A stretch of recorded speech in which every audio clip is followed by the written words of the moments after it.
All right, good afternoon, everyone. We're going to get started shortly.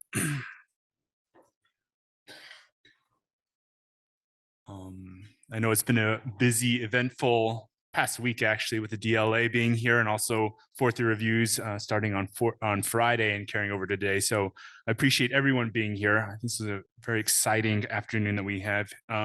So I just want to introduce myself and welcome everyone to this third installment of the Huckabee College of Architecture's fall lecture series entitled Publicness.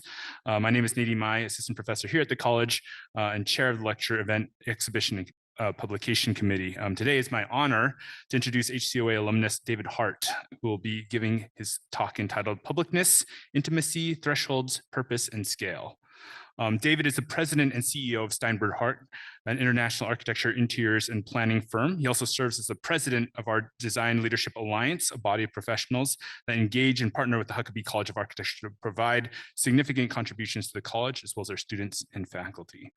David promotes a design culture that pushes boundaries, explores all possibilities, and challenges the status quo. He is known for bringing award-winning sustainable practices, sustainable designs from idea to reality, resulting in buildings that are memorable and impactful for their communities.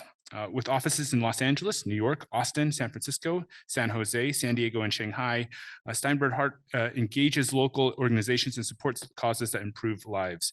Grounded in the belief that diversity is the key to true collaboration, David cultivates an inclusive and entrepreneurial culture at Steinberg Hart, creating space for team members to align their work with their passions.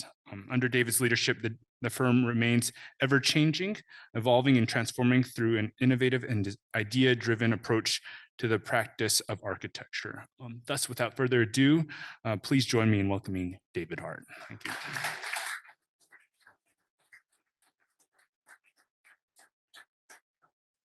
Was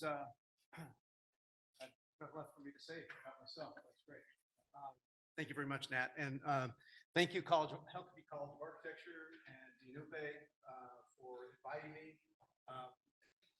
Upe was out in LA last year. He was giving a talk in Palm Springs, and he and I got together in LA, and it was the only day it rained. It was pouring down rain. We had a nice dinner with a couple of other tech alums. And said, hey, I'd like to have you talk next year. And I said, oh, yeah, great. He said yes to things that sound like they're going to be good for you. It's turned out to be much better for me than I could have imagined. Putting this together, I can't remember the last time I've given a talk where I wasn't in marketing mode, turn on my mic.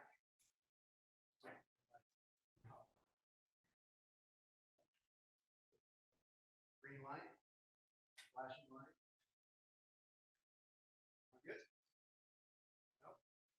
Well, if anybody is watching, oh, there we go. Okay, now I'll talk softly. Okay, but where was I? Oh, this has been great. I can't remember the last time I was putting together my thoughts to speak to a group when I wasn't trying to sell the firm, trying to communicate something to our staff of 150 people, working a problem, you name it.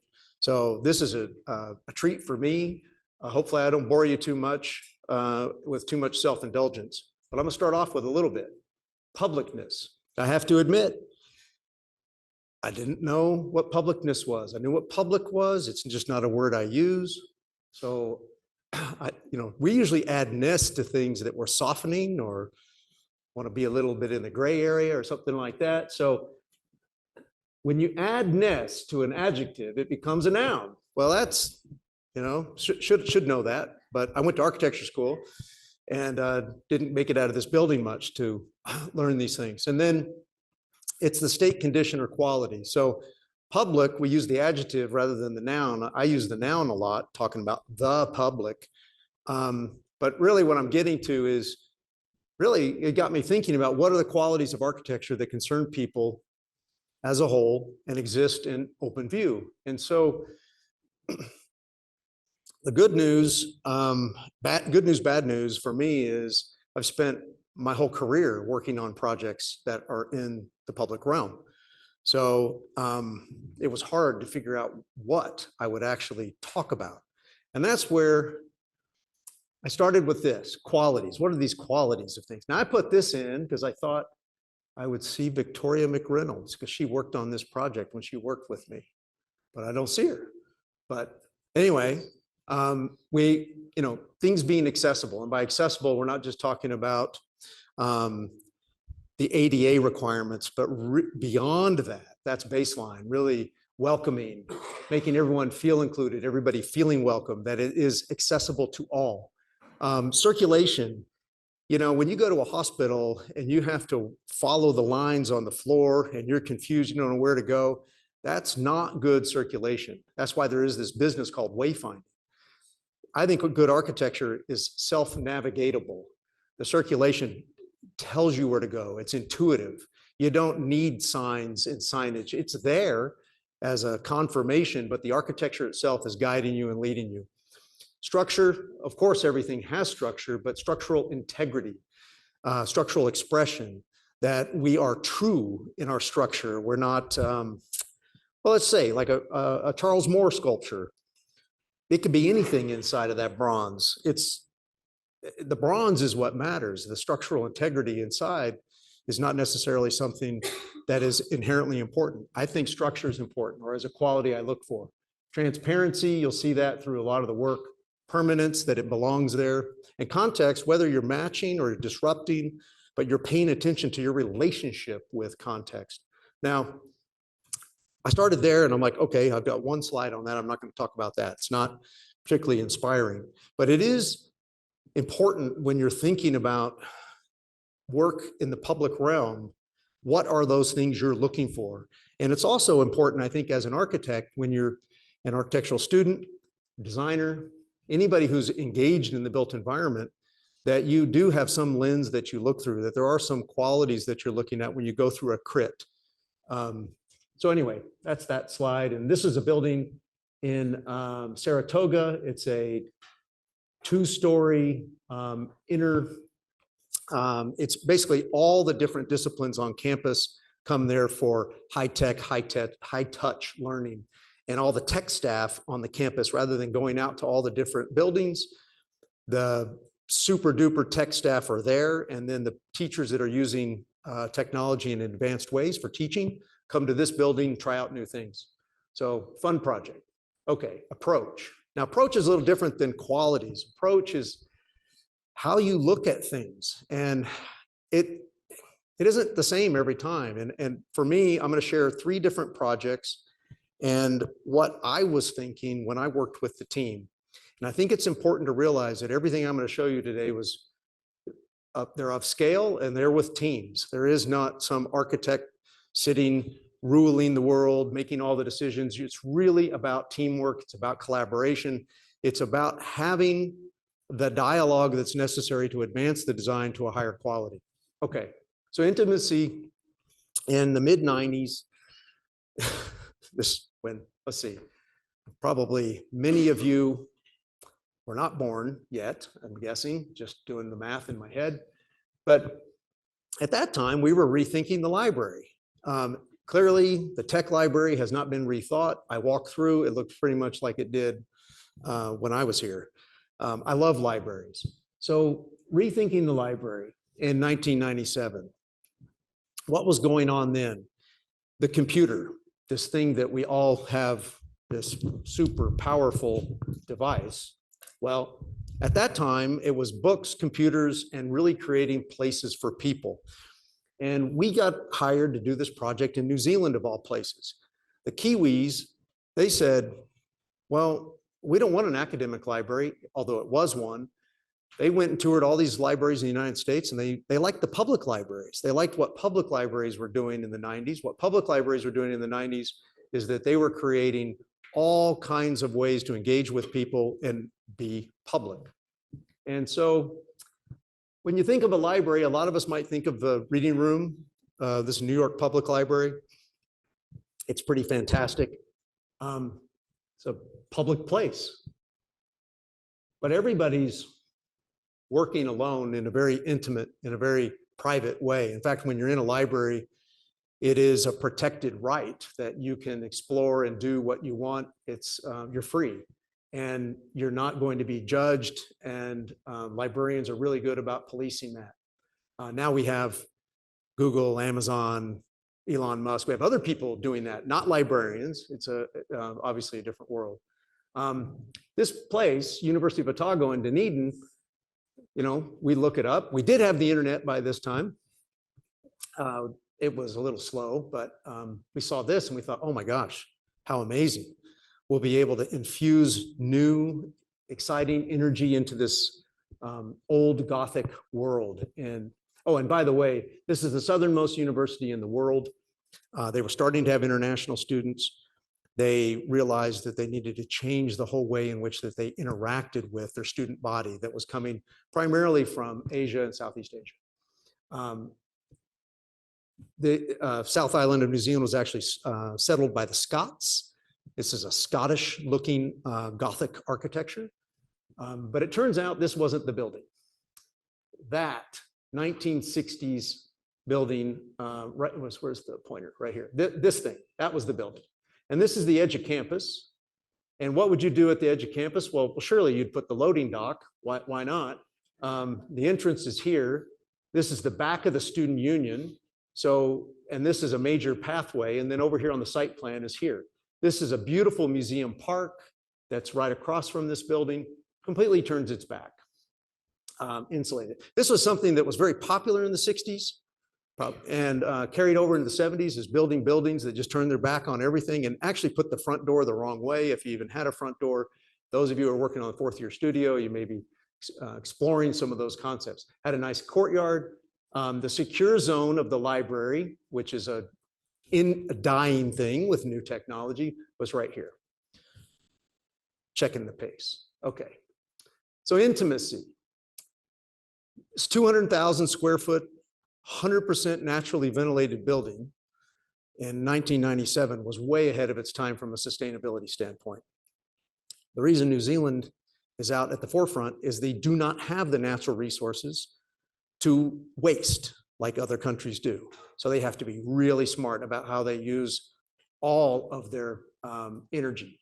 And so this is a fully naturally ventilated building. I'm not going to talk to you about sustainability today, though, but you can ask me questions about it if you'd like. Student Union is here.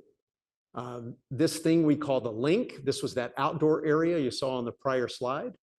We had an area for computers and periodicals. The P goes down here, a little font thing.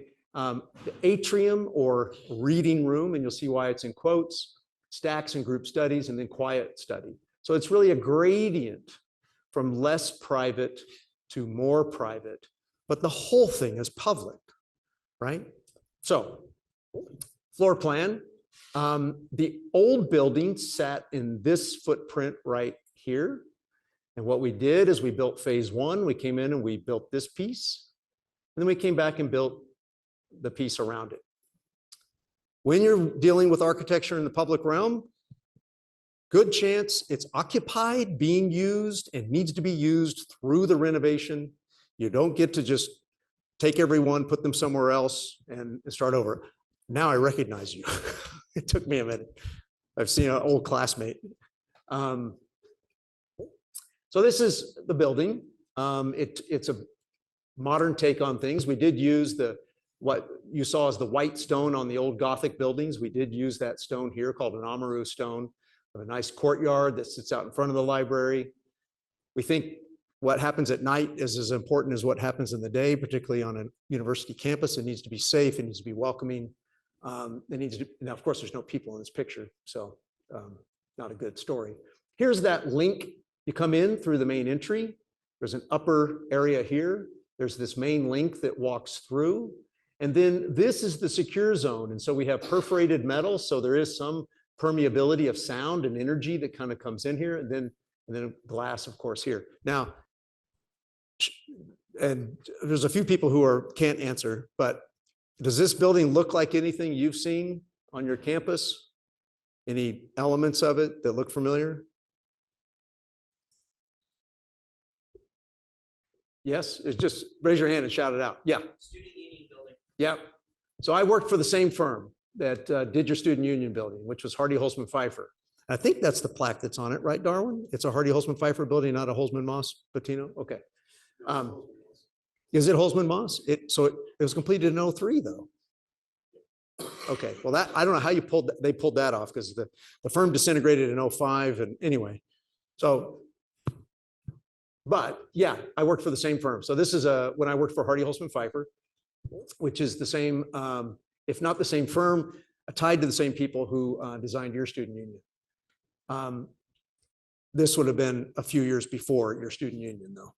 And then computers. I almost took this slide out because of the old CPUs, you know, the old screens.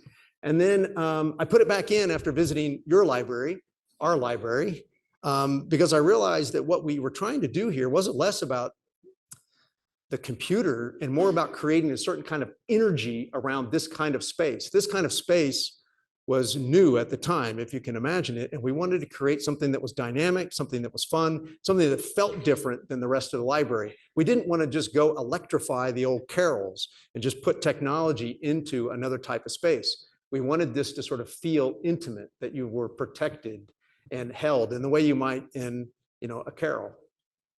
But as you move up into the atrium, you can see at the bottom of the atrium, there's a service desk that we covered with a glass for acoustics. There's really no seating in the atrium because it's really a sliver, but it's an opportunity to bring natural light and air all the way through. It's the lung, it's the way that we move air through. And in this space, and I'll move over here because I'm standing in front of some people. Now I'll get maybe out of the way. We have this thing called Hollywood Squares, which is this big green thing here. We have a little bit more of what you see an open reading room. We do have Carrolls.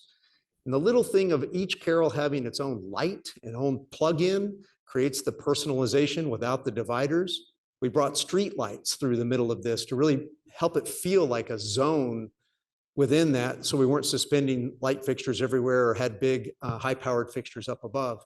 And these light scoops, the sprinklers are hidden behind it, so they're up sprinklers, and we're bringing all this natural light down. As you can see, we have no lighting for this atrium. We'll do it all with these reflectors. Now we do have some high-powered lights up above this light shelf that kick up and do that at night.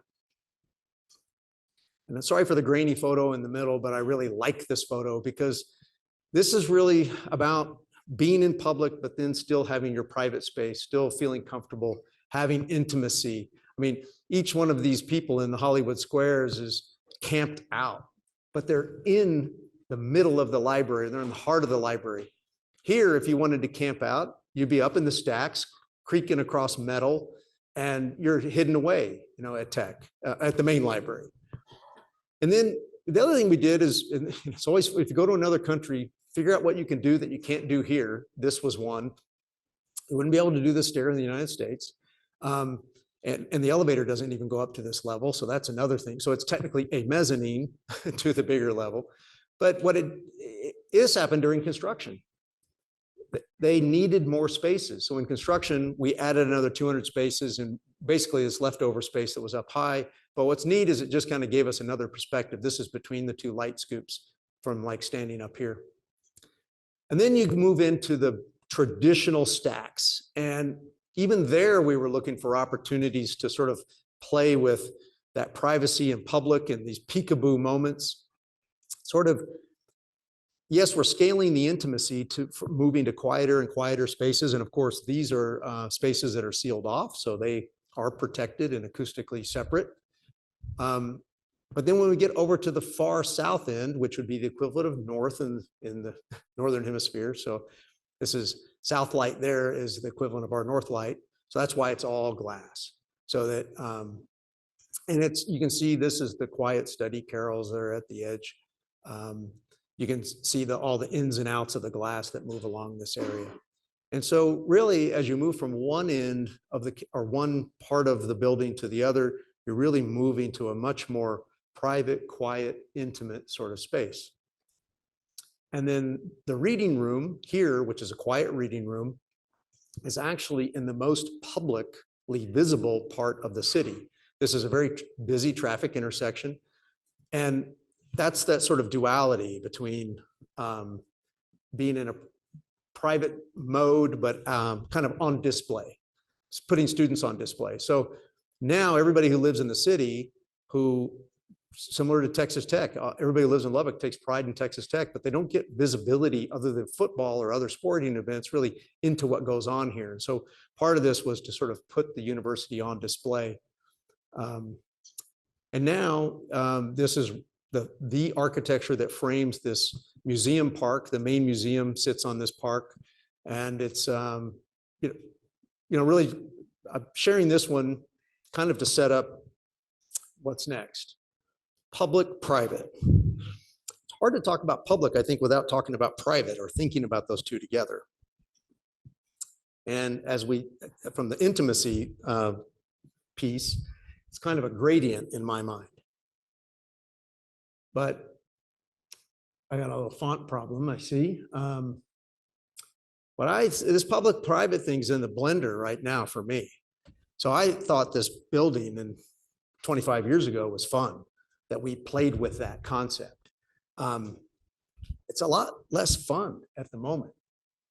I mean, we've always had this situation where we're in public, but we're alone, or we're in public because we have to be on the left-hand side, seeing a doctor. We don't necessarily want to be around a lot of other people. So there's this weird thing with public and publicness that gets complicated, I think. And then library, which we talked about, you're individually there unless you're in a group study or something, but you're in a public space. Museums, you go into a museum, you may go with a group. A lot of times I go alone, but you may go with a group and you sort of drift off on your own. And then these are intimate moments. These are private moments in a public space. And these are interesting. But this is really weird to me. The most private thing I think of is a bedroom.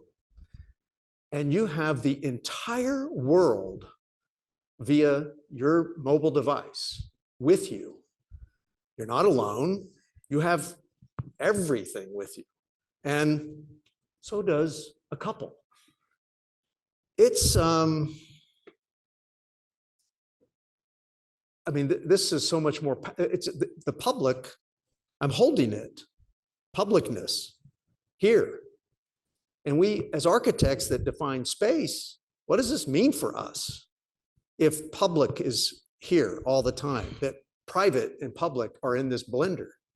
Well, I would argue that we still need intimate spaces, that we still need spaces that hold us, that we feel comfortable in, even if we have everything with us.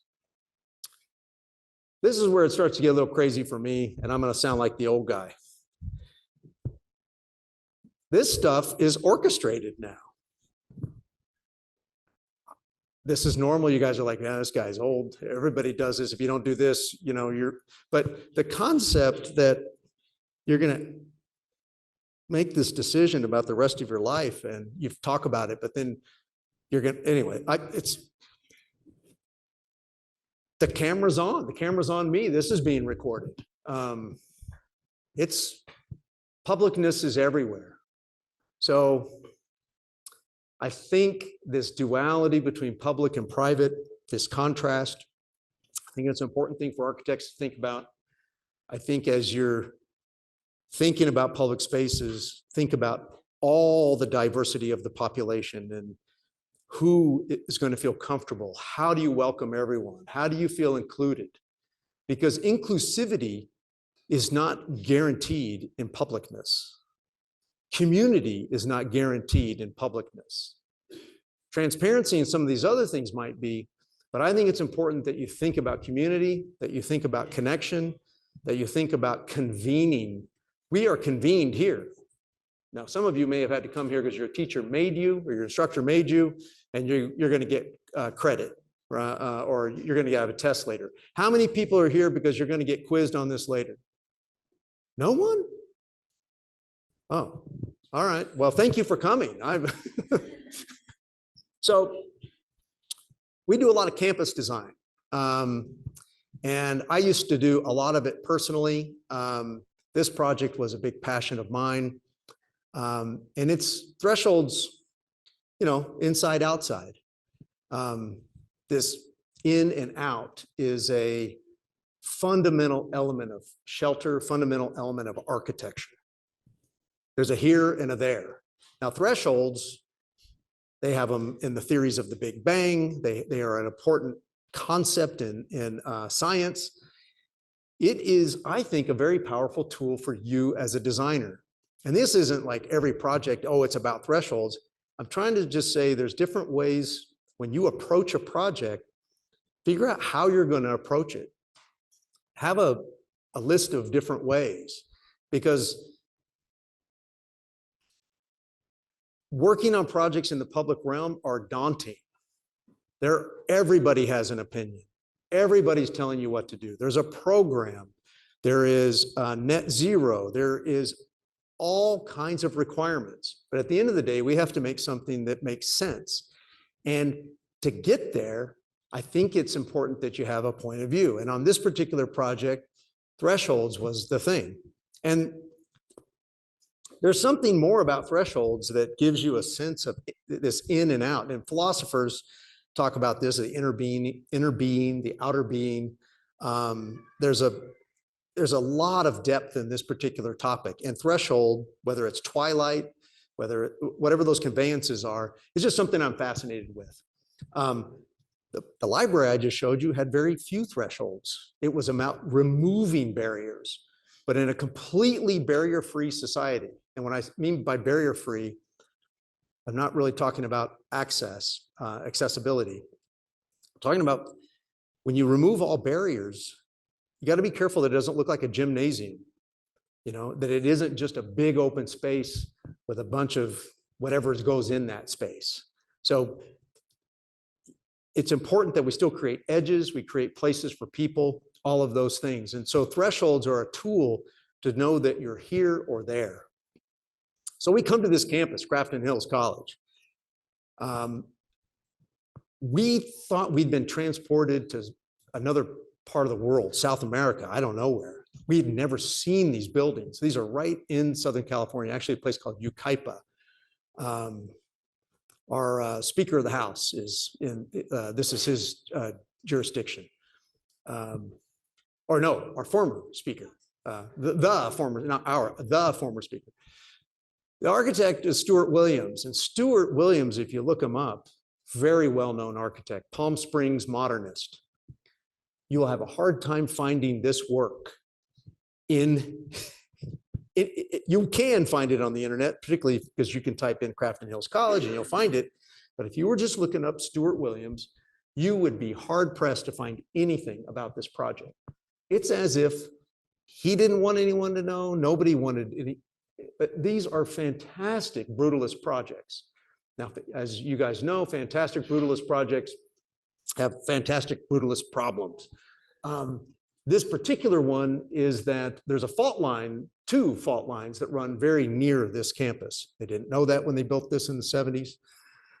But all of these buildings are basically dangerous. And as you can see, the gardener took a break. These things look like you're in a jungle somewhere.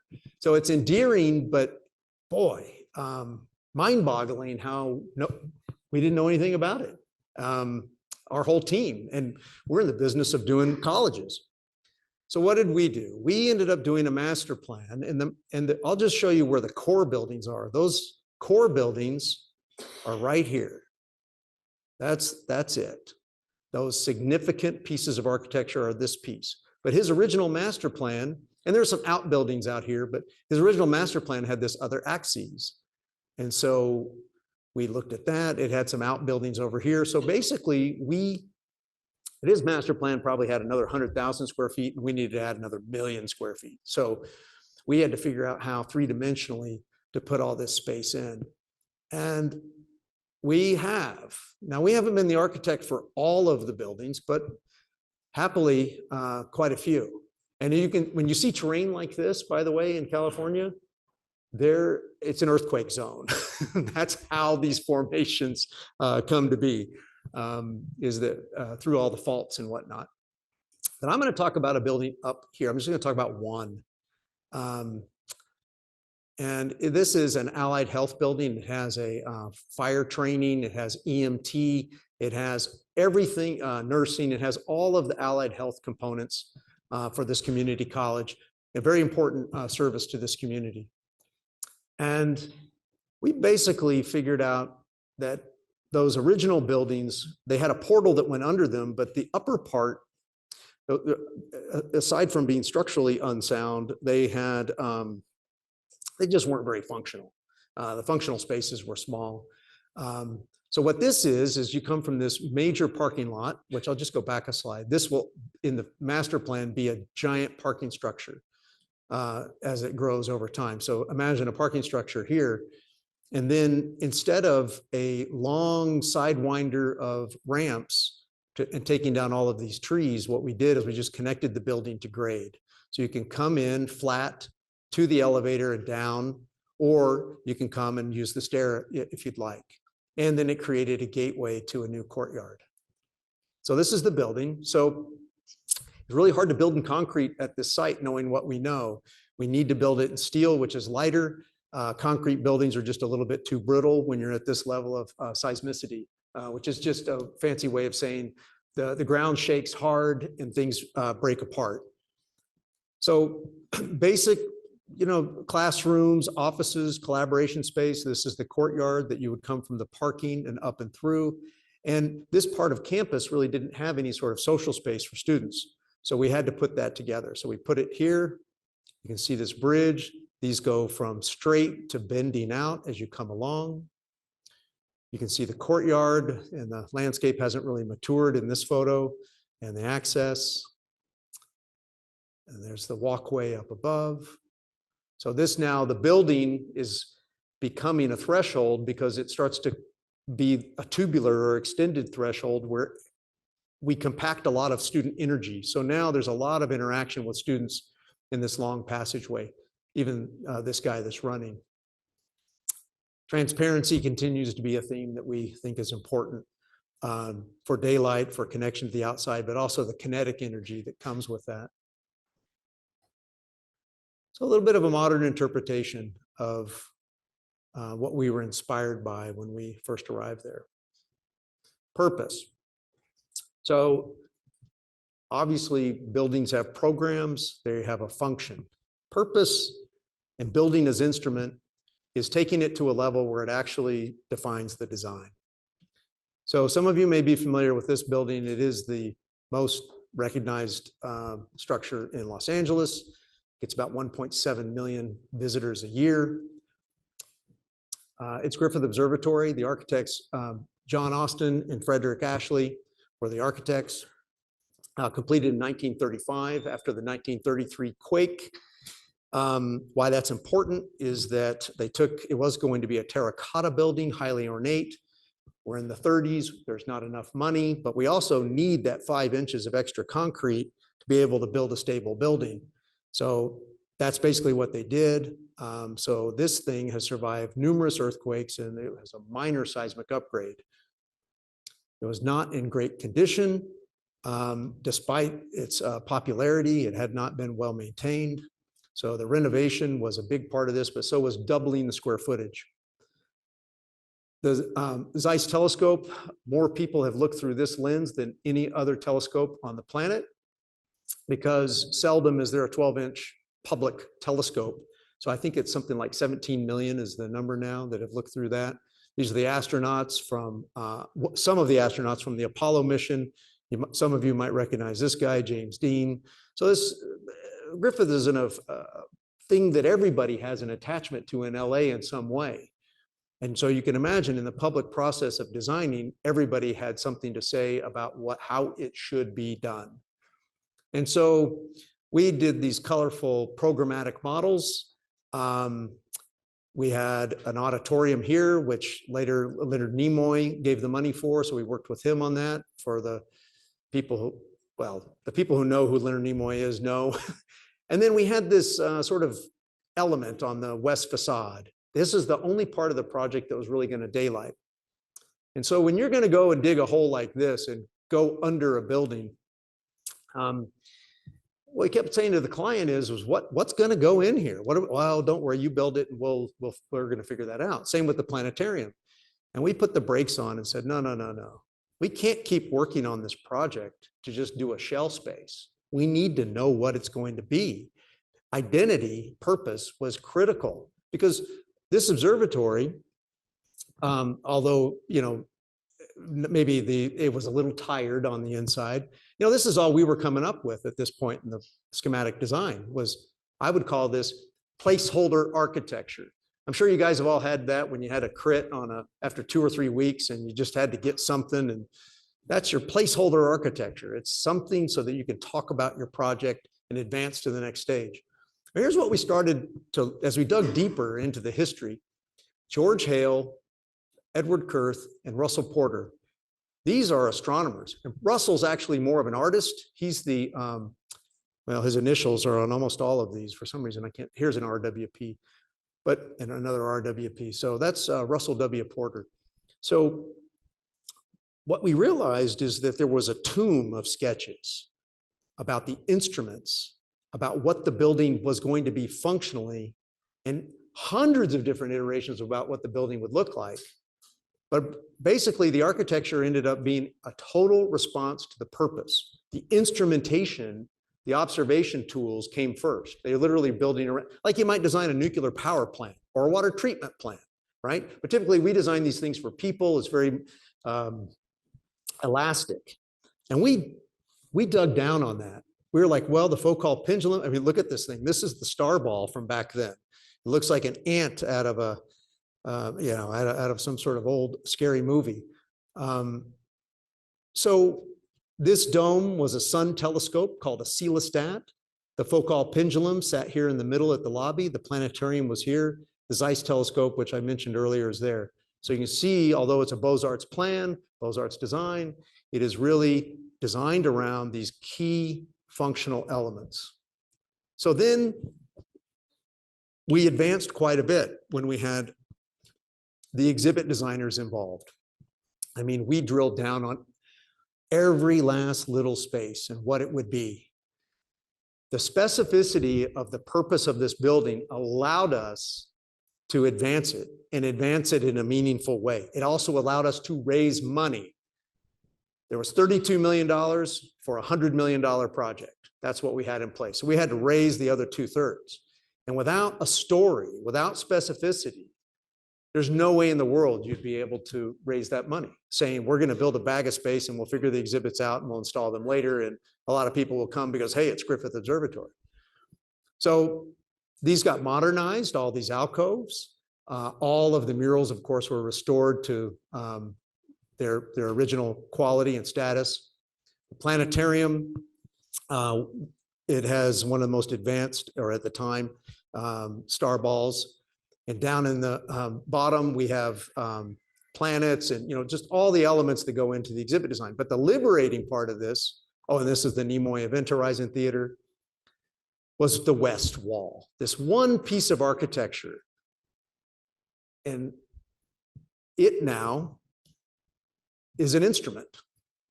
It's an instrument that takes sunlight at noon, well, anytime the sun can pass through this, and it comes down and it hits a sensor on the ground, and you'll see in a minute that that concept ended up changing.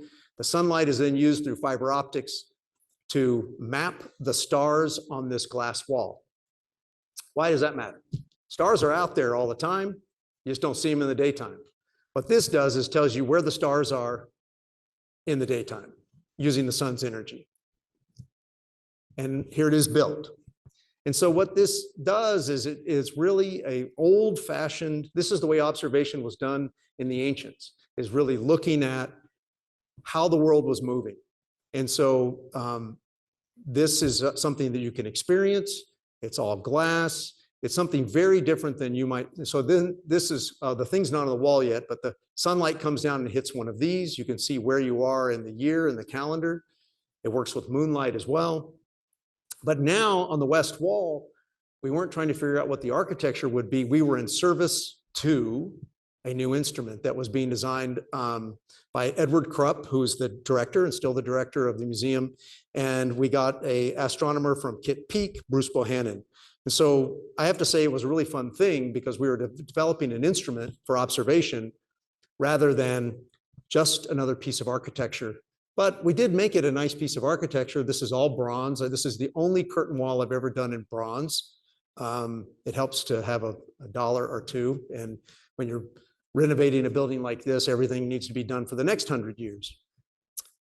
And so at the end of the day, with the lighting and everything else we did, it turned out quite nice. We brought it back to, I'd say it's beyond its former glory. And now on the West, when you do see it at a distance, at least whenever I see it, I know whether it's an old picture or a new picture, partly because of the buildings downtown, but also because of this little glowing element that is on the side of the hill. Scale. Okay, I'm doing all right on time. I'm at 40 minutes, right? 40, yeah, because we started 15 after. Okay. Are you guys bored yet? I only see a few people nodding off, but that's just Jim and John, so that's okay. So, okay, scale. So scale is not an approach. This is the thing I threw in because I wanted to talk about it. It's what politicians do. You know, they just throw in whatever. So this problem, I think we're all aware of. Is it a crisis here in Lubbock? Just want to know. Housing, affordability, not enough? Yes, I see a few hands. Everybody else looks like they're fine. I would say this is a national crisis, housing. And there's the way to fix it, because we can't manufacture more land, is more density, is bigger. Now, in the past, when we've gone big, it's been a problem. So when I say we, all the projects in the 60s, there was a whole lot of mass building for housing, and a lot of it not good. So in college, do you guys do any classes on housing? Do you ever have that as a project? Yeah, I'm seeing some nods. Not single family homes, but like multi-unit. Yes? Okay, I'm trying to get a little audience participation. Lenora is the only person who's humoring me. Show of hands if you've designed a multi-family or condo or something project while you've been here in a studio. I think they graduated. Oh, they graduated. Okay. Well, I think it's important. The single family home is important. Small scale, 4 or 5 units is important, but figuring out big scale is important too. What happened with this project on West 57th by Big is something pretty interesting. We design apartments, little condos once in a while. The buildings that shape urban environments. Now, housing has always been a shaper of urban environments, but they were not iconic. The iconic things were office buildings, Empire State Building, Chrysler Building, Houston, Pennzoil Towers. Name a big building in a downtown that defines that city. I'm guessing it's going to be an office building. Good segue. There is one, maybe two, but it's a limited list. And with this project, when the Durst family took this on, now I can tell you the apartments in this thing, I don't want to say they're bad, but I will say they are no better than any other apartment you would find anywhere. I mean, they're basically like affordable housing apartments. The views are great. The concept is great. The amenities, there's 2 tiers of amenities. But what this did for all developers that build at scale for multifamily is they realized that people will pay more rent for architecture. And I will say up until this building, every developer that did multifamily with us would say the units matter, the amenities matter, but nobody cares what it looks like. And we can't get $1 more rent for what it looks like. So don't come talking to me about design, Mr. Hart. Now, condo is a little different, but if it's a condo at the high end, they got Robert Stern. They got, it's a whole other, equation, or Bignoli, which, Bignoli Tower. But all these super pencils, those are condos, and the economics are different. So you may say, I think this is an interesting thing, and I think over time we will look back at this and maybe a few other projects and say, huh, it put us on a different path. Because I don't think we would have had people spending.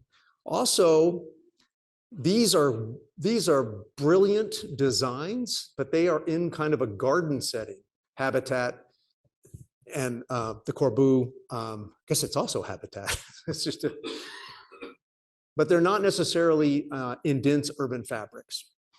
So I'm excited that we're going to have more innovation in and around apartment buildings as we get more density in cities, not density out on the ring of cities. So last project I want to talk about is just that, 1 million square feet in San Jose. The largest at the time that we built it, the largest apartment project. It originally started out as 1 condo tower and 1 apartment tower. It is right across the street from the San Jose City Hall, which really came out to the eastern end. Sometimes I get backwards. The eastern end of downtown San Jose, and it's really kind of at the edge condition. It was out there kind of lonely. Let's see, construction 04, it was probably opened in 05. And we worked with Richard Meyer on this project. So we were happy to come back later and build this. Now there's more square footage on our little site than there is on this big site. So here are our 2 towers in conjunction with Richard Meyer's tower, dome, and this really nice plaza. Now you can imagine this beautiful plaza open to a parking lot, to nothing. So it wasn't held. And in many ways, what this project has done from an urban standpoint is really complete that space. The City Hall Plaza now feels like a plaza, it feels like a real city because it does have something across the street now. Now we're also in the flight path. I imagine I'm in you guys' way, right? Oh, you have this one. Okay, I forgot there's multiple screens. So this thing's 28 story, but with height, let's just say 30. Ideally, you'd build a 60-story single core residential tower with great views. But the airplanes and the FAA say, no. That dotted line, that's it. And the FAA height limit is strict. There's no negotiation, there's no song and dance. It is an absolute. So when we brought, and our developer, based on what they paid, it was 1 million square feet or nothing. So if we didn't hit 1 million square feet, it would go to Gensler, which is the imminent threat to all architects. If you don't do it, we'll go to Gensler. And I'm actually not kidding about that. That's usually the threat to us. And it was on this. So we studied this. How do we get 1 million square feet on this? Now, we've been in San Jose since 1953, our company, and we've built lots of buildings. We aren't the kind of architect, and developers come and go, but architects don't. And remember that when your client tells you to do something, don't jump off the cliff because the client might not be around. You will. Your reputation, who you are, people trusting you, the next time you're in front of council, as soon as you lose that trust, you're gone.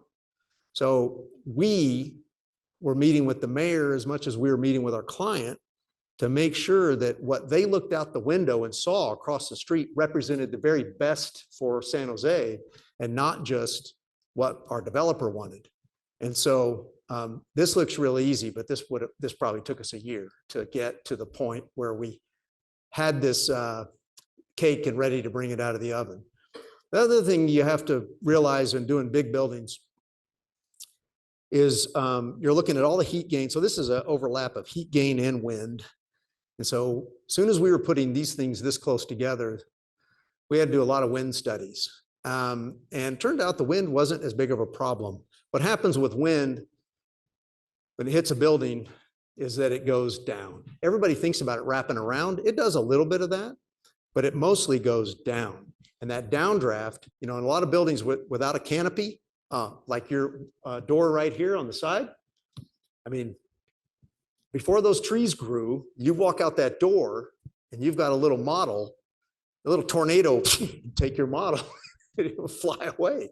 And that's because of the downdraft. It would swirl around, but anyway, so wind's really important. The other thing here, this is a dual map. It also has the solar mapping on it. So the roof is red hot because the roof is red hot. Also, we have two courtyards. This one's the warm courtyard where we put the pool. This is the cooler courtyard where we put the, the dog and the dog spaces and barbecue and whatnot. So part of the idea here was to sort of, this is what I call the tuxedo placard, is to get some sort of rhythm and difference right here through the middle. These buildings are wide. They're kind of chunky. They're not as tall and slender as we would normally want to do with a tall building. So we did some tricks. This knife edge is sort of a trick, then a smooth face, and this articulation. So you really don't get a full sense of just how broad these buildings are. And then when you put two of them side by side, you've got even more work to do. Now, articulation on the facade cools it down. So the balconies aren't just nice to be on, but they actually shade the building. So what you can see, these are the these are the temperatures. It's not temperature, it's a kilo. Oh gosh. Well, I don't have that. I needed my notes for, but this is basically the measure of heat gain. That's why the roofs are red hot, the swimming pool's warm. This backside is a little cooler. We like the idea of two environments. This is the southwest corner, but you can see how inhospitable the building itself is when you don't do articulation. You can see just side by side, right? So this is for thermal comfort for the people who are living in the building, but also because of its impact on its surroundings. So when we look at the podium level, the swimming pool is here. This is where the dog park and sort of a little bit quieter. So you can see these themes of active and quiet. This is the gymnasium that looks out onto this. This is the all the social spaces. So they all open out into this central, more active area. And then this is the quieter area on the backside. We think the zoning of variety is just, whether it was for that library in New Zealand at Otago or whether it's in residential, it is so important that you have a whole variety of different things. And it's not just one type of experience. As you move up, you can see that, well, you can actually see how big these plates are. I mean, usually a high rise would, be a little bit more slender, but we needed to kind of make this a super point tower to get all the square footage in. And then we get up to the roof, we have a garden on both buildings, and one is looking this way and the other one is looking sort of this way and that way, and also has a space here to watch the sunset.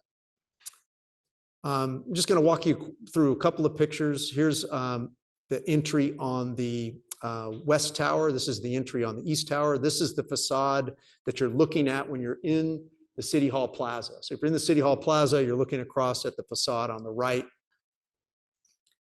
The lobbies are very similar. The west tower is the one in black. Actually has a little higher end finish. And then the one on the right is in the white, or the east tower is in the white. And then you get a sense of the palette of the interior, very simple, warm woods, contrast with black and white. We have a gallery in the west tower. Sorry, I keep getting them confused. The east tower is where we have the gallery. This is the swimming pool area. And then this is the area that just sort of shows you the whole array of different things that are on that podium. So, you have to really work hard to get all these different kinds of spaces in something this compact, but this is a retreat. If you're going to live in downtown, you need to be able to have a retreat and get away from it all. And then up at the roof, you can see, maybe I was influenced a little by Bruno. There's a little, well, anyway, maybe you don't see it, but but the rooftop is another sort of getaway with really remarkable views for this part of the valley. Technically speaking, these things are all done in Revit, building and information modeling. And this isn't just the architect, this is all the systems, this is the subcontractors. Everything in magenta here is a duct. And so when you're doing residential, it's not, the building doesn't breathe like this building where it pulls in and churns big spaces. When you're doing residential like this, it's a bunch of little pieces of ductwork like you would have in your home. And we bring them out to the face of the facade. Well, nobody wants to see all of that stuff at the face of the facade. And so part of the trick is to design it in such a way that that basically ends up being invisible.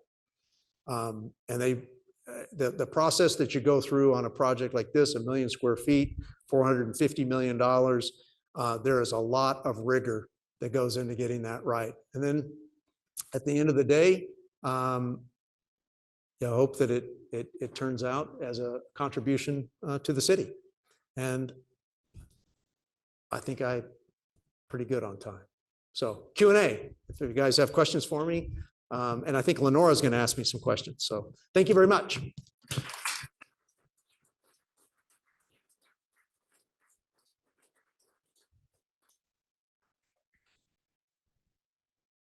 Oh, yeah. I might need to look something up. I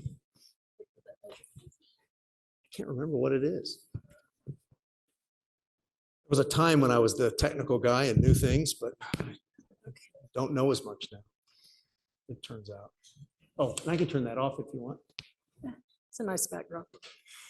All right. Well, thank you very much for being here. So we were speaking this weekend and you mentioned that it has been a while since you've been back in this building. So first of all, thanks for coming back. Second of all, how does it feel being back after so many years? I won't say how many years, but just curious. 31. Well, you said it, not me. Has it changed? How does it feel being back here? It's interesting. Well, it feels great. It's always nice to be welcomed back. I think the statute of limitations must have worn off on whatever it is I did when I was here, so I got invited I back. heard So, those stories as well. We won't bring those up today. yeah. But anyway, I'm delighted to be back. And what's changed? Well, let me start with what hasn't? I mean, the building has changed a little bit, but not a lot. I mean, it still smells the same when you walk in. It's amazing how smell just clicks. I think the other thing I noticed from being in crits, not as many as I'd like to have been in more on Friday and then today, is I'm really happy to see the rigor about solving problems at the fourth year studio. I will say that warms my heart to see that. I think that's an important part of tech in the program here. Seeing the robotics and all and that sort of thing, where the gallery used to be, and then watching on through social media the 3D concrete.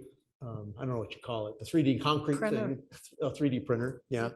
But the advancement of all that technology, I think, is exciting. So yeah, I mean, I think it's exciting. I think here's the other thing I'll say is I think it's an exciting time for architecture and architectural education. So much is changing, and I feel like we always say that, but now I feel like maybe it's because of our re-engagement with the making of architecture. So when I saw that 3D printer, that's what I realized, is that architects have to engage in construction technology, not just be theorists. And we need the theory, but we also need to be makers. And that's what attracted me to tech to begin with, is I thought I would learn how to make things. And I'm glad that that part still lives on. I think it's an important part of being an architect. Agreed. Okay, so you were recently awarded AIA California Firm Award. So talk about your transition from being a designer and then moving into ownership and leadership within your firm, and Yeah. how that came about. What do you prefer? I can imagine, but you tell me. In your Well, words. That's a good question. And designing buildings is the most fun you're ever going to have. It's so rewarding. It is. There's not a day that goes by that I don't think, what do I need to do to get back into that driver's seat? And because it is my passion. Why the transition? Well, I think the transition, is at some point I realized, well, two things. Let me say it's two things. I don't have the client patience that I used to. I'm not, yeah, so that's, and that's a liability to me and then our practice. So I realized that a little Distance? a little insulation there is good for the company and it's good for me. So that's a truth.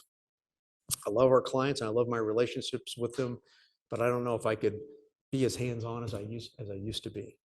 So there is that.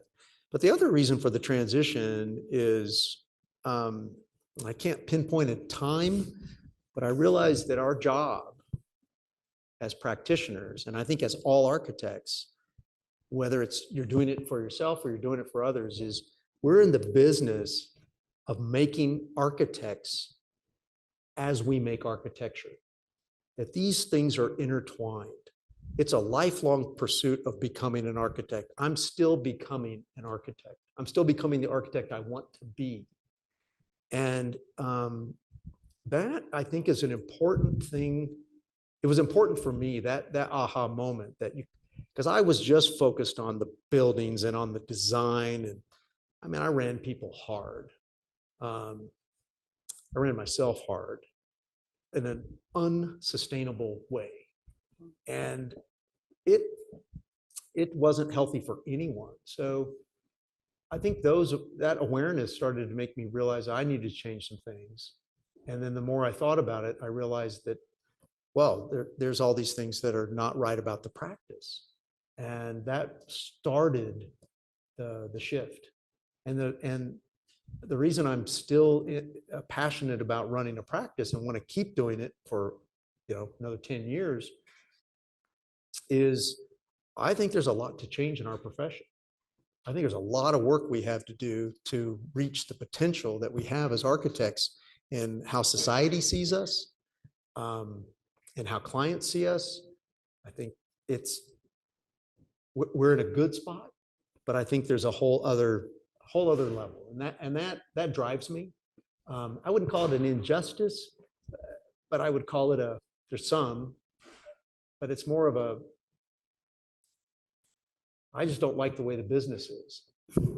I think I'll just say it. I think we create an amazing amount of value for society and for our clients.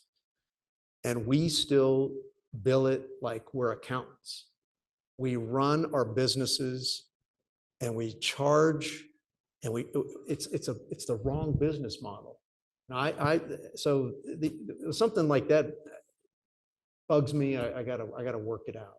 And I hope that we can do it as a firm, and then I hope it influences the profession, because on my first day here at Texas Tech, Robert Pearl stood up and said, if you're going to be an architect, you're going to be poor, or something to that effect.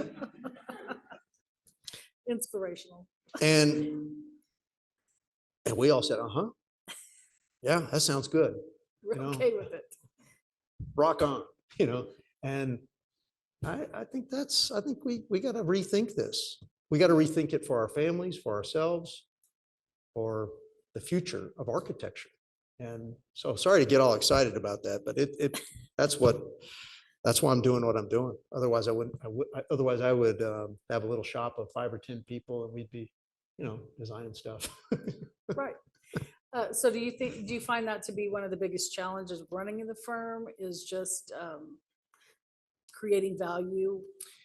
We create it, we just don't charge for it. And our competitor down the street is, can do it for less. Is that good? Well, it can be it depends on the market, depends on the thing. But yeah, I mean, and this was talked about when I was in college, that architect's biggest enemy is another architect, because they're going to undercut you on your fee and steal the project from you, stuff like that. Anyway, maybe I'm too cynical, but that can happen. I was cynical when I was young. I'm still a little cynical, but. So given your history, your experience, you've talked a lot about your approach to these projects. Mhm. what additional advice would you give to any of these students who are eventually going to get out there in the world and have a similar experience to yours? Well, imagine let me ask you a question before I give you an answer. Sorry to look over at the couple that are sleeping down there, but no, just kidding. So how many of you have worked on a group project here? Show of hands. More than one group project. Okay. Is that because you had to retake the class? No. All right. Okay. No, just kidding. So I think that's extremely important. Collaborating is extremely important. It's probably maybe not always how the work was done, but it's certainly how the work is done now. And if you're collaborating with your peers, you're collaborating with your client, your engineers, everyone. And I think that to the extent that you can seek more of those opportunities, and even if it's not set up by your instructor, fine. 2 or 3 of you get together and give each other crits, help each other out, talk about what you're doing, work as a team. I just think it's the hardest thing when you enter into the profession is, you're here at Tech and you're designing things, and I'm king, everything's good. And then you go into your first job and it's, we need somebody to go over it, and luckily Tech had an internship program when I was here. So after my 3rd year, I took a year off and went out to California and worked for a year. And I got a chance to realize that, it's nothing like I imagined. It's very different than what I imagined. And that really helped me when I came back to kind of focus myself to try to learn some things that think about things, I think, a little bit differently than I had before that experience. So we got a little bit of a history of your career, but tell us how you managed to find yourself in California and kind of that path. So the internship program, you turn in your portfolio, you pick a few places. I wanted to go to California, so I picked 3 places in California, I think, or 2. Oh, no, I think there were 3. Anyway, I got the one that I had asked for, so I went to work for a company called CRSS, and Houston-based firm. But by then, they had grown beyond architecture, way beyond architecture, and architecture was just kind of a small piece. And HOK eventually bought that company. I can't remember what year, but eventually. So I started out in a medium-sized office they may have been the largest pure A for architecture firm in the country at that time, probably were. They were a machine. So I got a good experience there for a year. And then when I graduated, and I should say this, all of it ties back to opportunities that Tech gave me. We had a architecture committee. The Committee on Architecture for Health was in San Antonio, Texas. It was their national conference. And they had all the schools come, and the students combined with a few professionals did projects. And then there was a jury. Well, one of the jury was a guy named Ralph Hawkins. And Ralph was big on healthcare. He eventually became the CEO of HKS. And after I graduated and messed around in Europe for a little while, thought I was going to pick grapes or whatever. And I came back and got serious. And Ralph remembered me from that jury. I've been sending my resume to everyone. It's 1992. I don't know, some of you, well, a lot of you weren't born, but those of you around in 1992, you couldn't get time of day. So I just rejection. I think I wrote, I don't know, not quite 100, but close to 100 letters and rejections. Sent one to HKS. I didn't want to go to Dallas, nothing against Dallas, but that wasn't what I wanted to do. I wanted to go back to California. And Ralph called me right away and offered me a job on the phone.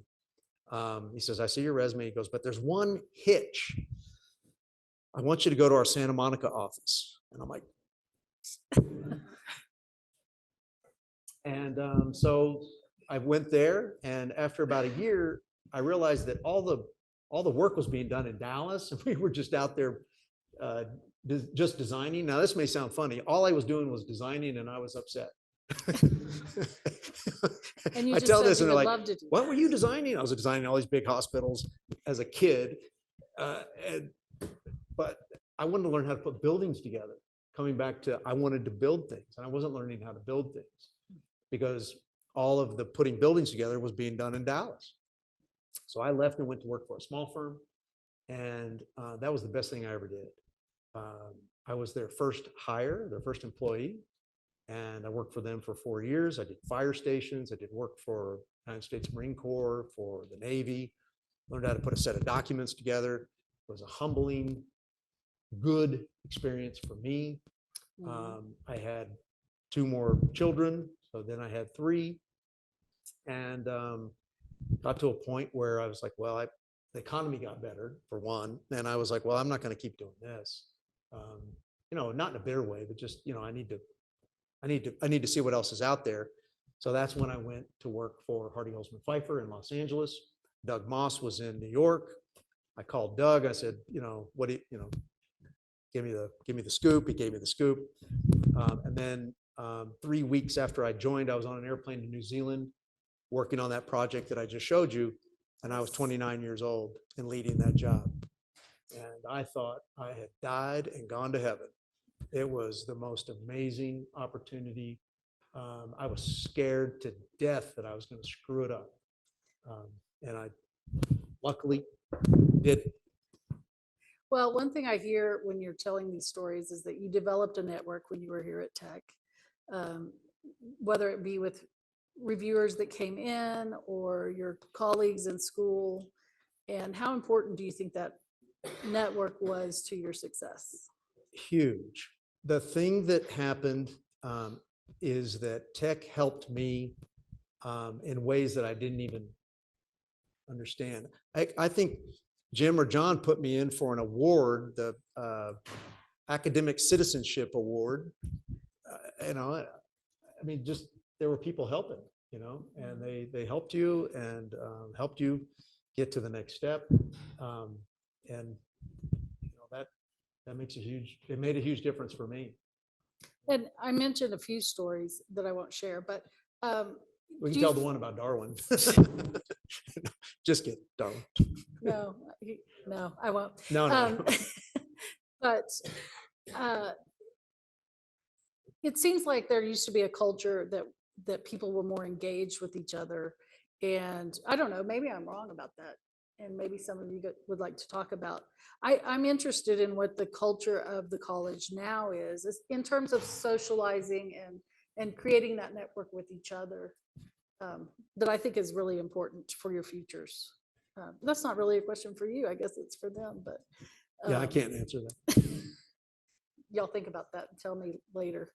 But I think you're a good example of how that network can help you in your future and develop a career.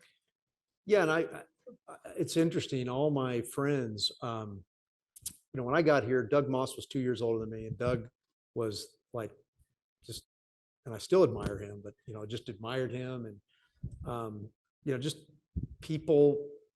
I don't know. You just kind of meet Chris Huckabee was a classmate of mine, and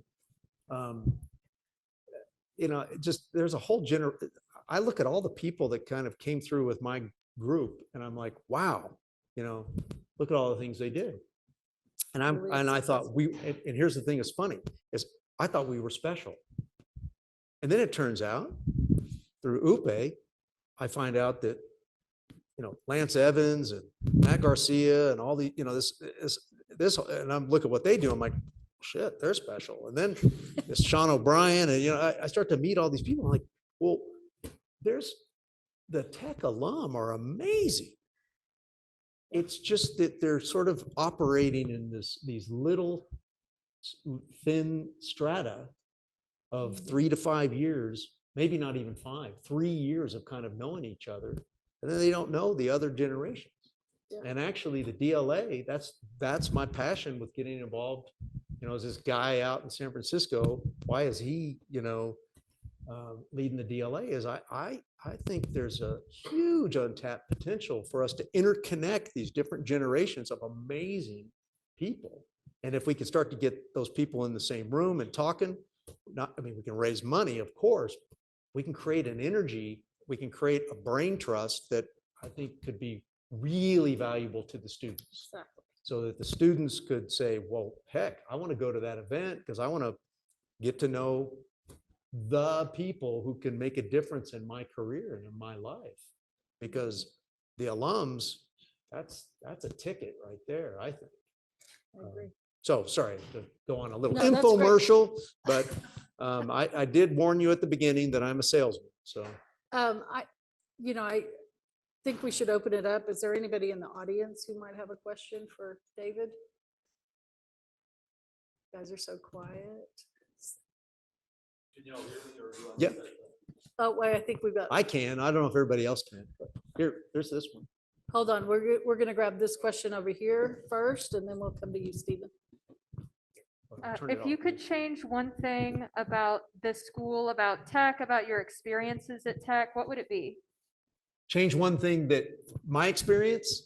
About your experience or about the building or about how the program works, just anything. If you could change one thing about the Texas Tech Huckabee College of Architecture. Change one thing. You're not gonna. This won't be an inspiring answer, but the one thing when I look back that I would change, I would have been more appreciative of what I was experiencing here. I had I don't know, Ivy League envy. I had envy of other, I'll call it. And and I probably did for a good period of time after I graduated. But I can tell you, it was a good experience.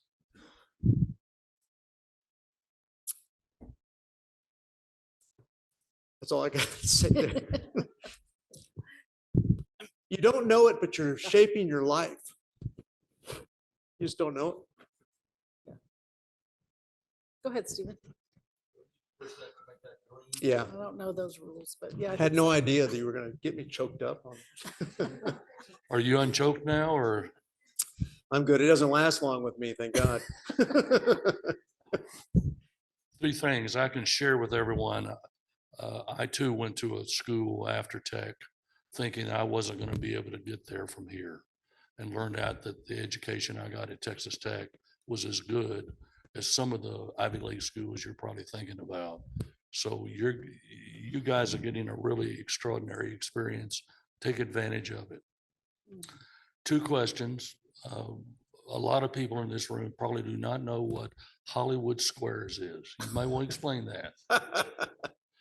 But I want you to talk about, no disrespect, but in this school, most schools of architecture, you're really doing a schematic design in a studio, and then you're going on to another project.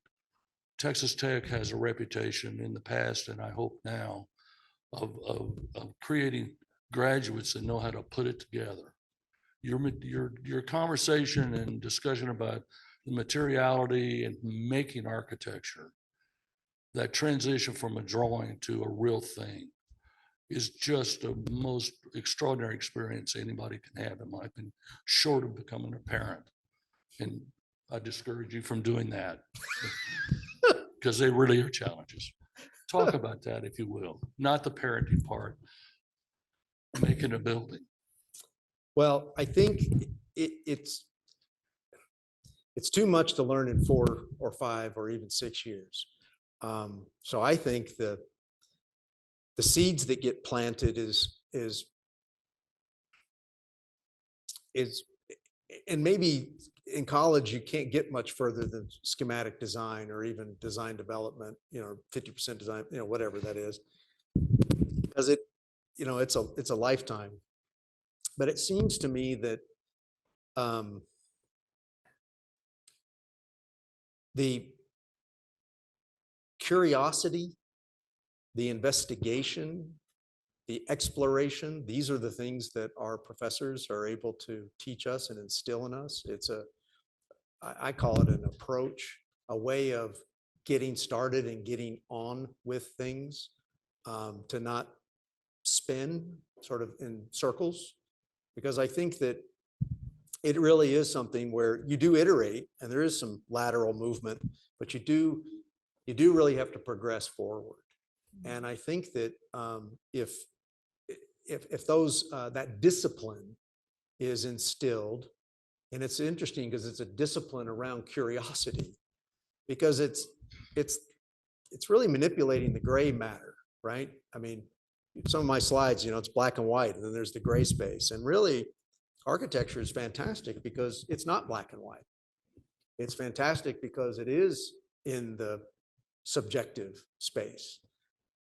But it's also what makes it extremely difficult, is that it takes a lot of experience and aptitude to be able to navigate, and others to be able to navigate that. So I think it's an attitude about making things. I love that I see that models are still made, that they're still craft. I remember having to, I got an F. I got an F in design my first year, because the craft of my model was so bad. And I couldn't believe I got an F, because it was so creative, and it was so, the thought I had put into it. But it looked like I just slapped it together at the last minute. Now, there's a reason it looked that way, because I did just slap it together at the last minute. But I really think even whatever the thing is that when you're delivering, it doesn't matter if it's schematic or concept or whatever level of detail it is the comprehensiveness of the thinking. It's not, oh, well, I focused on the program and I didn't really care about that part, or I focused on this and I'll get to that later. I'll get to that later. So it's not about learning, I got to learn how to put a building together. It really is about teaching that it is a comprehensive understanding. I've seen a lot of sustainable buildings, and we are big on sustainability, but I tell our team, ugly is not sustainable. Beauty is sustainable. And, that's a little bit tongue in cheek, but you don't get to just do part of it. I mean, you're doing a building. It's a comprehensive thing. So I think when you get to the end of schematic design, there's a whole lot of things to work out, but you've reached across the board, you've leveled up all the different elements. I was excited to be in a studio today where they were talking about landscape. You wouldn't believe how many architects think that buildings come from outer space and land on sites. And so it was a delight to know, I mean, that everybody who was presenting, they're talking about the landscape. That the landscape was an integral part of their thinking about the project. And so, I think to me, it's comprehensiveness. It's making sure that, like an equalizer, that we're leveling up the different elements, because you don't get, in making a building, the truth is out. The contractor, the process of building, there is nothing undiscovered, right? You can't hide.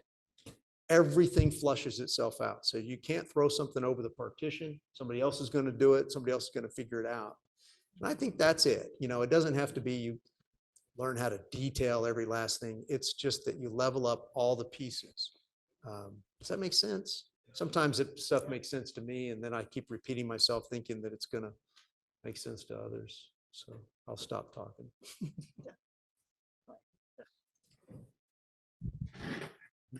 It was on the whole time. I think we'll probably end things there, but David, thank you so much. Really appreciate Thanks for having me. the talk and the conversation. Thank you, Lenora, for moderating this session. It will be around for a little bit, sure, but we're going to formally end the lecture there. Thank you for all the students that came both in person and online. Thank you so much.